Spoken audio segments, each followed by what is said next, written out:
Hey guys, and thanks for joining me. Today I wanted to show you my Halloween dinner meal, the burnt hand loaf as my son calls it. First, mix up your regular meatloaf recipe, then lay out your noodles for how you want the bones to look for your hand. I used manicotti and rigatoni. Manicotti takes a little bit longer to cook, so cook that first, then add your rigatoni later. When it's done boiling, set it aside to cool, and then start on your marrow. Take your meat, whatever choice you want, and mix it in with some tomato sauce. I used the Hunt's tomato sauce, garlic. Mix it up. You can add whatever you want, but I just use the meat. After that, use a food-safe pen and trace out your hand. I do the broken arm. You can do whatever you want. I like the broken arm. Then you can take your manicotti noodles, and I kind of lay them out to get an idea of where I want them to be. Now what I did here that I would do differently is after I lay them out, I would set them aside and go ahead and start doing the base of the hand.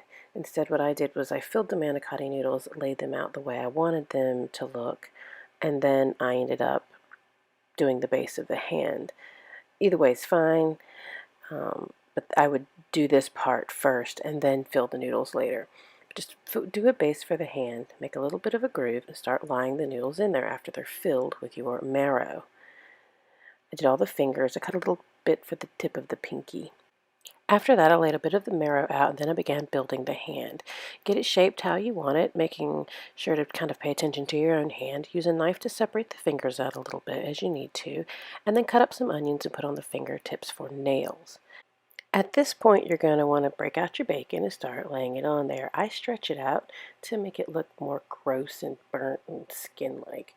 I use a lot. I'll use about a pound of bacon on the top of each hand because, in my opinion, you can't use too much bacon because, bacon. After that, put a little bit of the marrow here and there. You want it to kind of look oozy and gross and burnt. You can kind of dribble some on or not. It's up to you. Just kind of do it how you want. But remember, the bacon will have a lot of fat, so use a bit of a deeper pan than I did here. Then just put your topping on, which I used more of the Hunt sauce, and put it in the oven. I baked it at 350 for about 45 minutes, and it looked about like this when it was ready to come out. After it's cooked, transfer it over to a serving platter. This is where the broken arm comes in handy, no pun intended. It transfers pretty easily. Take a sharp knife, cutting through the bacon and any of the meat that's kind of oozed out, and define the fingers a little bit. I use my own hand frequently as a guide, and just sort of clean up in between the fingers.